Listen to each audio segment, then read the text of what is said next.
On our anniversary, my husband didn't come home early. He left a letter. No kiss, no dinner, just that envelope on the table like it meant nothing, or everything. I opened it expecting a love note. Instead, I found the one thing that shattered every story I thought we were living. It wasn't long, just a few lines typed, not even handwritten. I've been holding this in for too long. I need to be honest. I don't think I'm in love anymore. That was the first sentence. I remember because it echoed. I read it once, then twice. My eyes were stuck on the word anymore. As if love had been there once. As if I missed the moment it died. I sat down slowly, still in the blue dress I wore to work, the one he said made me look peaceful. I stared at the rest of the letter, my hands trembling. He hadn't run off. He hadn't packed a bag. But he left a paragraph that made me feel like I was suddenly alone. He wrote that he didn't know when it started, the distance, the emptiness, the quiet resentment. He said he'd tried to pretend, but it was killing him inside, that he needed space, and he hoped I'd understand someday. Not today, not now, just someday. I looked around our kitchen, same as always, clean, quiet, safe. But suddenly every object looked different. The mug he always used empty. The chair where he read on Sundays vacant. The wall clock ticked loud, like it was counting down something I hadn't seen coming. And that's when it hit me. He hadn't just left me a letter. He left me a story where the ending was already written and I was still stuck in the middle. What haunted me most wasn't that he wanted to leave. It was that he had planned this. He had picked this day. Our anniversary. A day he knew would burn. A day etched into calendars, photos, memories. A day he knew I'd remember, not for love, but for the silence he left behind.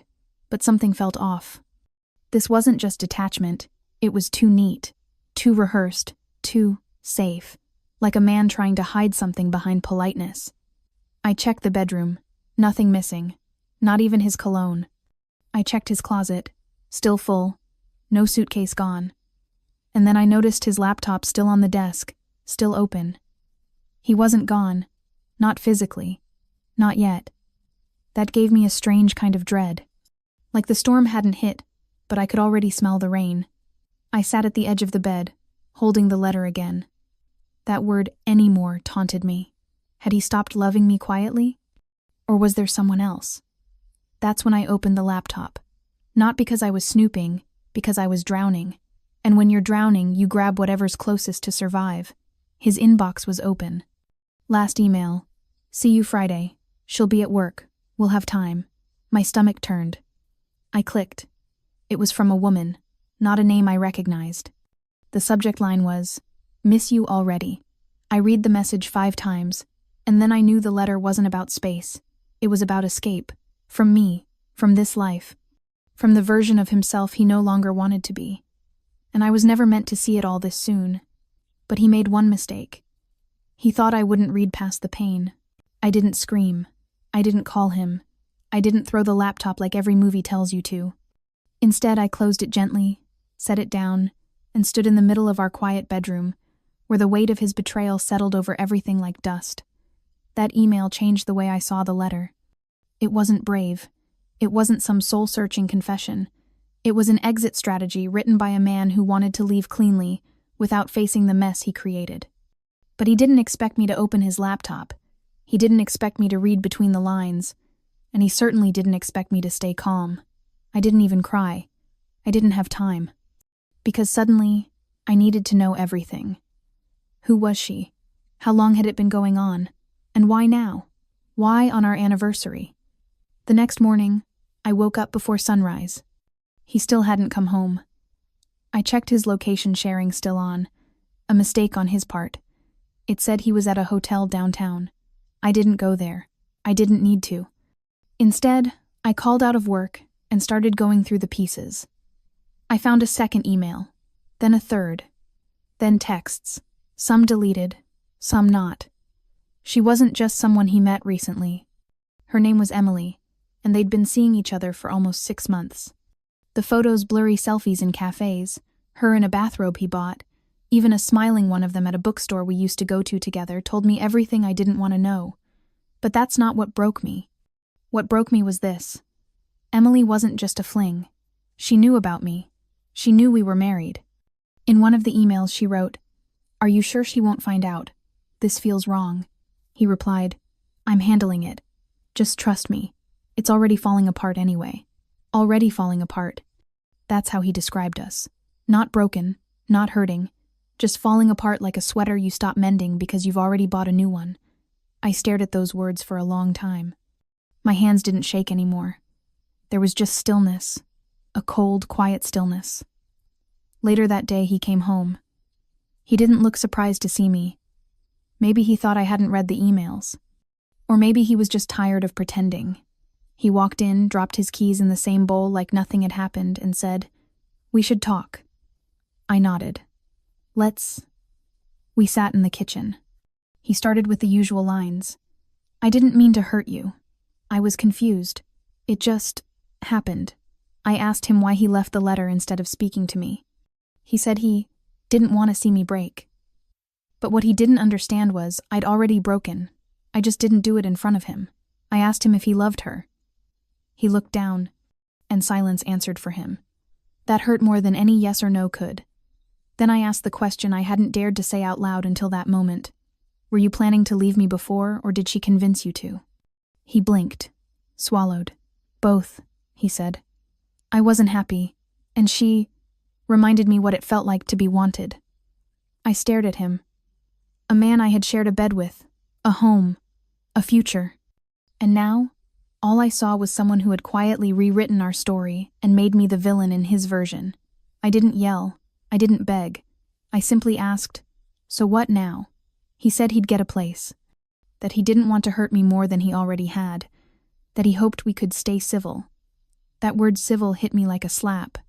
Because when a man cheats on you, lies to you, and tears apart your life with a keyboard and a smile, the last thing you owe him is civility. But I didn't say that. I just stood up, walked past him and said, "You'll be gone by Friday." He nodded. I didn't look back. That night, I lay in bed alone now, in every sense of the word, and wondered if I'd missed the signs, the late nights, the sudden distance, the way he stopped asking how my day was, the way I stopped answering. Maybe we both stopped trying. But that doesn't excuse what he did. Nothing does. And yet, deep inside, I still felt like I wasn't done. There was one more thing that didn't make sense. One more thread I hadn't pulled yet. And it had to do with the letter, with how rehearsed it felt, with how neatly everything was planned, with how she knew I'd be gone that weekend, even though I'd never told him.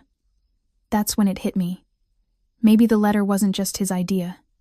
Maybe he didn't write it alone. The moment that thought hit me, maybe he didn't write the letter alone, I couldn't let it go. It clung to me like humidity on skin, heavy and constant. Something about the whole thing had felt too rehearsed. The language, the timing, the fact that he left it on our anniversary, knowing I had dinner plans with my sister that night and wouldn't be home until late. A convenient window for escape. A quiet one. I opened the email thread again, scrolling all the way up this time. Not just the recent messages, but the beginning. And there it was. The first message she sent him wasn't flirty. It wasn't casual. It was calculated. "I know we haven't talked in a while, but I saw your LinkedIn update and couldn't help but wonder how you've been. You always deserved better than what you settled for." I froze. You always deserved better than what you settled for. Who even says that to a married man, unless they already know he's vulnerable? And it got worse. A few emails in, she mentioned things that only someone close to me would know. That I'd been struggling at work, that we'd put off trying for a baby, that I'd canceled a weekend getaway for a project deadline. I never told him those things bothered me out loud, but someone else had. My friend Mia, a girl I'd grown up with, someone I had confided in for years, and someone who used to be Emily's roommate back in college. I checked Mia's Instagram. They still followed each other, still commented, still smiled in old tagged photos. It hit me like a brick. This wasn't random. Emily hadn't just fallen into his life. She walked in through an open door, one that had my name on it because she'd been watching, waiting. I confronted Mia the next day. I didn't scream. I just asked, "Did you tell her things about me?" Her face went pale instantly. She didn't deny it. She said, "I thought she just wanted to check in on you. I didn't know she'd take it that far." But she did. She took it all the way. She studied the cracks in our marriage, waited for them to spread, and slipped herself into the empty space like water. And Jack, he let her. That was the part I couldn't forgive. Not just the cheating. Not just the lies, but the weakness. The willingness to be rewritten by someone who hadn't lived our story, someone who didn't earn our love, just poisoned it quietly. He left Friday morning. One bag. One last look. No apology worth hearing. He said, "I hope you find someone who sees you." I said, "I hope you find someone you don't need to lie to." That was the last thing we said to each other. I kept the letter. I don't know why. Maybe as a reminder. Maybe because part of me still wants to understand the exact moment everything broke. The exact sentence where we stopped being us. It's been 6 weeks. Some days I feel strong. Other days I sit in the kitchen, stare at the chair he used to read in, and wonder how long he'd been gone before I ever noticed. I haven't told many people the full story. Not because I'm ashamed, but because the truth feels too heavy to hand to anyone else. But I'm telling it now, here. Because if you've ever felt like something was wrong, and no one believed you, trust that instinct. If you've ever opened a letter and felt your world tilt sideways, you're not alone. And if someone ever tells you, "I didn't mean to hurt you," while they're standing in the ruins they created, walk away. Not because you're weak, but because you've finally remembered what it feels like to choose yourself. That's what I'm doing now, quietly, day by day, choosing myself, even if I still don't know exactly how.